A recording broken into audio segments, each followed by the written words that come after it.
Oh, saya itu di sana posisinya adalah komisaris utama. Komisaris utama tuh nggak bisa ngapa-ngapain. Karena itu di sini terus salah dia ngomong. Harusnya saya jadi direktur utama dong. Anda nggak pernah diminta jadi direktur utama, kata si wartawan. Nggak pernah. Itulah kesalahan dia. Karena setahun sebelumnya di acara Najwa, ditanya oleh Najwa, justru Ahok itu bilang bahwa saya ditawari oleh Jokowi untuk menjadi direktur utama tahun 2023 seperti dikatakan oleh Mas Guntur tadi. Saya menolak. Tapi jawaban menolak dia tuh begini, karena saya lagi sibuk belajar golf.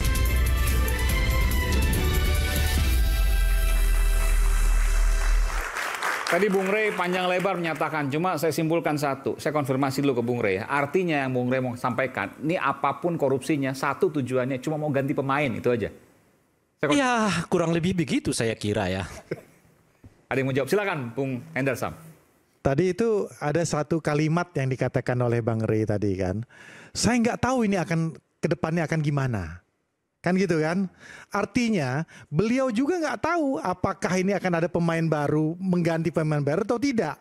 Masih dugaan karena ya merujuk kepada data empirik sebelumnya.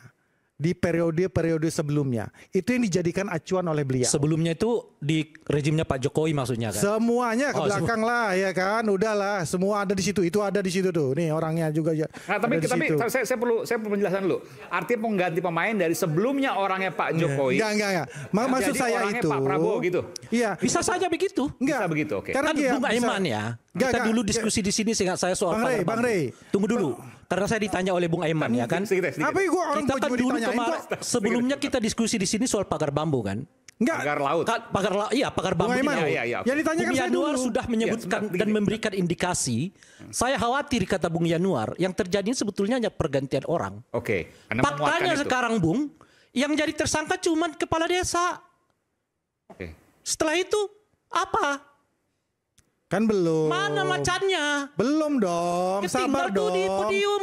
Nanti kalau muncul lagi. Cuma sampai kepala desa. Nanti kalau muncul setelah yang itu lain. Tinggal tuh di podium macan.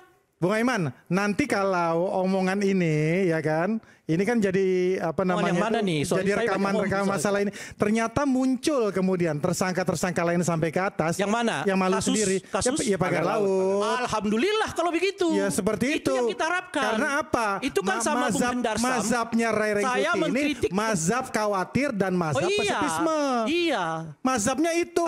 Saya ya udah kan, khawatir. bukan optimis. Pak Prabowo gitu pidato soal kita maafkan koruptor. Saya katakan 270 udah kemana-mana omongannya. Lalu beliau ralat. Ada efektifnya lah apa omongan kita ini kan. Nah, kita concern ke masalah itu. Jadi sebenarnya ada dua sisi yang kita bisa secara psikologis masyarakat. Kalau kita melihat kasus ini, waduh gila ini, liga korupsi segala macam, itu kita jadi down. Ternyata seburuk Indonesia itu. Tapi kalau kita mau lihat ini sebenarnya adalah titik terang. Karena ini dibongkar pada saat ini. Yang sebenarnya sudah terjadi selama ini nggak bisa dibongkar.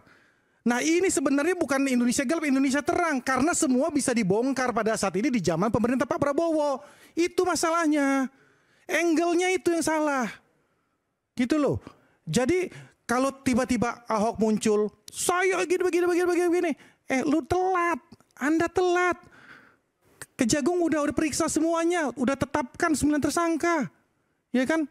Habis itu dari Dirut Pertamina sudah membuka pintu selebar-lebarnya untuk dilakukan audit, untuk dilakukan penyidikan, untuk dilakukan penyelidikan. Nah, di zaman sebelumnya kan tidak. Nah, kalau kita mau tarik lagi, ini masalah undang-undang di masalah korporasi, ya kan? Penyidik itu, ya, Kejaksaan Agung itu bukan azasnya itu adalah ya kan, follow the evidence, bukan follow the suspect. Saya kasih tahu, follow the evidence itu apa? Ada barang buktinya, ada dugaan tindak pidana dicari. Kemudian baru larinya ke siapa? Oh ini tersangkanya. Oh ini tersangka, ini tersangkanya.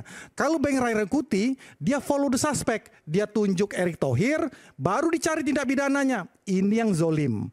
Ini yang berbahaya. Kalau beliau ini jadi aparat penegak hukum, dia incer orangnya, dia adakan tindak pidana, itu namanya kriminalisasi. Tapi disclaimer, saya tidak membela Erick Thohir, saya tidak membela siapa-siapa di situ. Kalau memang follow the evidence, ya kan, barang bukti itu dari bawah itu bisa menyusur sampai ke atas, monggo lakukan. Kita dukung sepenuhnya. Tapi prinsipnya follow the evidence. Barang buktinya ada, alat buktinya ada, mencukupi ke arah sana. Dan itu akan dilakukan. Akan dilakukan, ya, pasti. Dan saya pribadi dengan lisan kita ini sudah bentuk nih pembasmi hama-hama di BUMN terutama. Kita sudah. Kita ini siapa maksudnya? Ya saya dan teman-teman di lisan.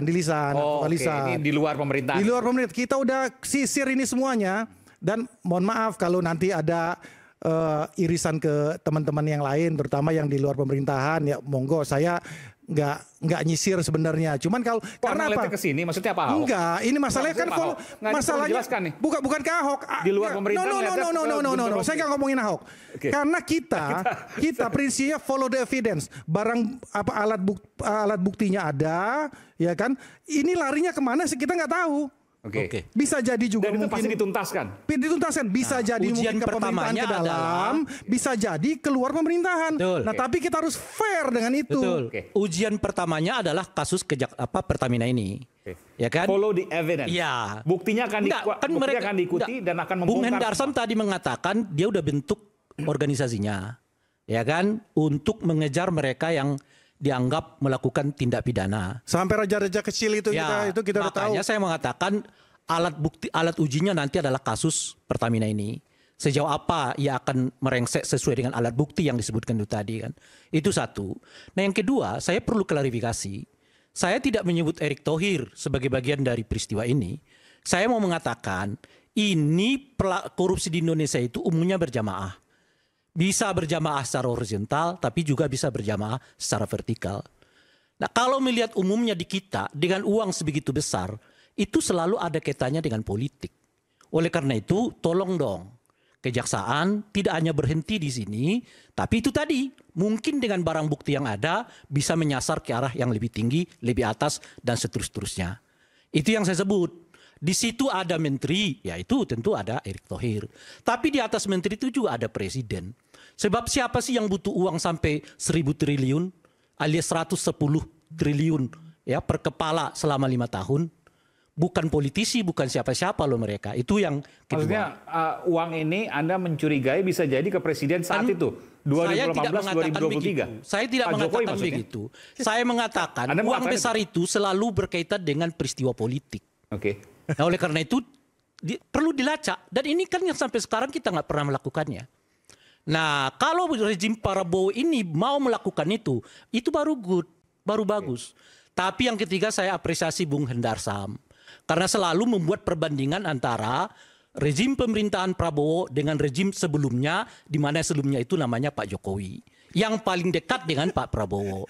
Artinya diadu-adu ini kita. Pak Hendarsam mau mengatakan di rezimnya Prabowo ini dilakukan apa yang tidak dilakukan oleh rezimnya Jokowi sebelumnya. Omongan orang medsos ini. Nah kira-kira begitu nggak yang mau disebutkan oleh Bung Hendarsam. Bukan kelasnya Ray Rangkuti lah ngomong kayak gitu loh. Tadi Anda mau sampaikan itu. Ini ada muara ke politik, kecurigaannya.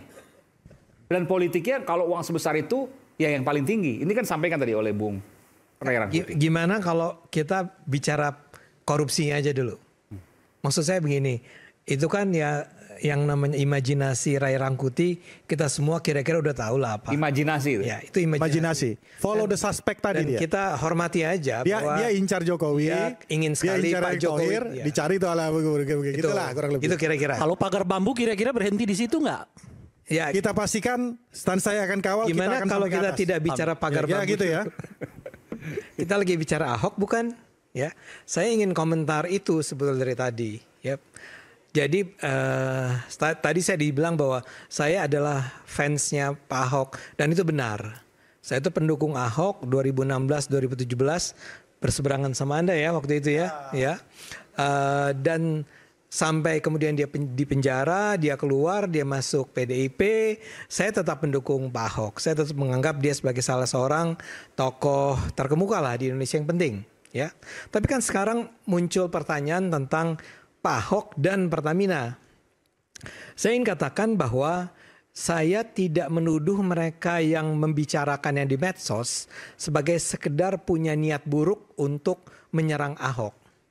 Karena begini, sangat wajar orang mempertanyakan ada nggak sih peran Ahok di dalam kasus korupsi Pertamina? Karena jawabannya?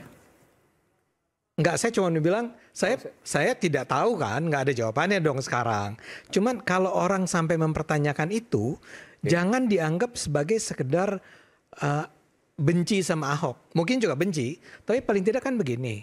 Ahok itu menempati posisi sebagai komisaris utama Pertamina 2019, betul? 2018 ya? 2020, 2019, lupa saya. 2018, 2019 sampai 2023 ya. Korupsinya yang lagi kita bicarakan itu berlangsungnya 2018 sampai 2023. Saya ingin menggunakan common sense orang aja. Tahunnya itu sama, ya. Apakah kemudian itu berarti bahwa Pak Ahok punya peran di dalam korupsi tersebut? Sebentar, saya mau selesaikan dulu nih. Jadi gini, sejauh ini saya akan katakan saya tidak percaya itu. Tapi wajar kalau orang jadi mempertanyakan itu. Dan itulah yang kemudian menyebabkan begitu kasus ini muncul, ya. Saya rasa nih, Bung, dia bukan bikin podcast sendiri, tapi dia diundang oleh media. Paling tidak ada narasi, ada liputan 6. Ya. Dan salah satu pertanyaan yang diajukan itu adalah gini. Anda kan berada di sana sebagai komisaris utama dalam tahun-tahun itu. Kok bisa-bisanya, kok akhirnya ini terjadi semua? Kok Anda nggak tahu atau segala macam? Ya. Jadi itu pertanyaan yang datang dari orang. Nah, jawabannya Ahok itu memang sangat self-defensive. Sangat membela diri dengan mengatakan bahwa saya itu di sana posisinya adalah komisaris utama. Komisaris utama tuh nggak bisa ngapa-ngapain.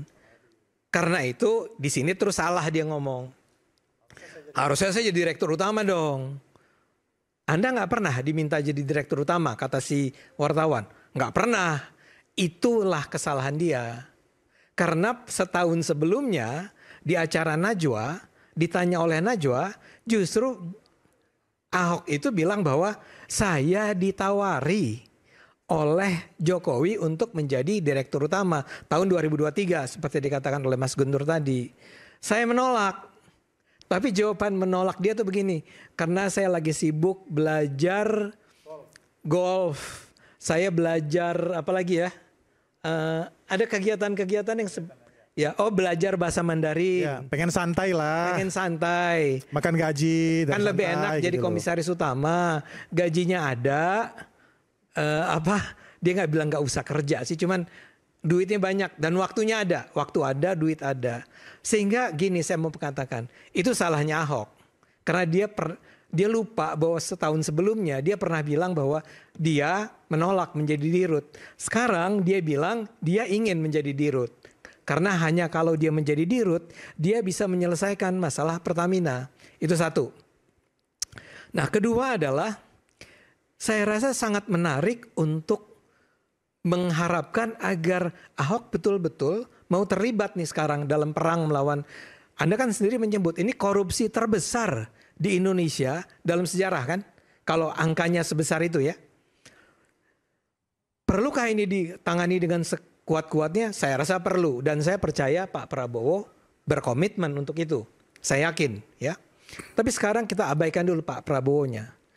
Nah, sekarang ada orang seperti Pak Ahok yang dalam wawancara itu menyampaikan hal-hal yang membuat kita merasa bahwa wow, orang ini punya informasi yang sangat dalam nih mengenai Pertamina. Karena kalimat-kalimat yang dia gunakan adalah saya punya dokumen, saya punya bukti, ya. Dan kemudian dia mengatakan sesuatu yang mengganggu sekali. Dia bilang begini, kalau sampai akhirnya saya berhenti dari sini, dari Pertamina, dia bilang, bahan-bahan ini tetap akan saya gunakan. Akan tetap saya kumpulkan. Saya akan kumpulkan dalam sebuah folder, ya, yang akan saya serahkan dalam sebuah folder kalau nggak salah, yang akan saya serahkan kepada Kejaksaan Agung bila Kejaksaan Agung memintanya. Bang Ade, saya potong dikit. Kok itu mirip-mirip apa yang dikatakan oleh Mas Hasto ya? Anda jangan belokkan ke sana dulu. Nggak Ya. apa-apa, Maaf ya adik-adik ya, ini polanya sama. Ya kira-kira kurang lebih sama. Tapi saya percaya, taruhlah kita percaya nih ya, bahwa Pak Ahok selama 5 tahun itu kerjaannya sebagai komisaris utama adalah mengumpulkan bukti. Semua notulensi dia bilang dia kumpulkan, ada itu semua, bukti-bukti ada. Tapi begitu ini diperiksa, saya bersedia menjadi orang yang akan membocorkan apa yang terjadi ini. Tapi kemudian dia kasih tambahan catatan. Tapi nanti persidangannya harus sidang terbuka. Dia bilang begitu kan? Harus sidang terbuka ya. Harus semua buka-bukaan. Kalau mau buka-bukaan kita buka aja sehabis-habisnya. Itu kata Pak Ahok.